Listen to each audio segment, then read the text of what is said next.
baru umur 25. Relax lah. Umur 35 tahun nanti, barulah start melabur. Rahsia pelaburan ini adalah lagi awal anda mula, lagi besar impaknya sebab compounding effect. So, ada dua orang, Ahmad, Daniel. Bila sebaik saja Ahmad dapat kerja pada usia 25 tahun, Ahmad dia terus menabung RM100 sebulan daripada gaji yang Ahmad dapat. Daniel pula masih lagi enjoy hidup sampai usia 35 tahun. So, anda lihat, ini datanya. Save from age 25 to 35, iaitu Ahmad. Save from age 35 to 60, iaitu Daniel. So, pada usia 36 tahun, Ahmad dah ada RM21,574. Sedangkan Daniel baru nak mula menabung. Baru ada RM1,200. Tapi, Ahmad dah stop dah.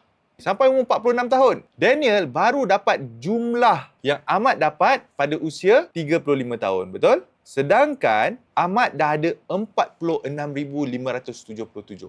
Hanya compounding. Daniel ni dia nak lawan Ahmad. So dia continue bayar 1,200. Kita lihat apa jadi bila usia 60 tahun, bila mereka nak bersara, Ahmad berjaya dapat RM136,805 pada usia 60 tahun. Sedangkan Daniel hanya ada RM87,731 sahaja.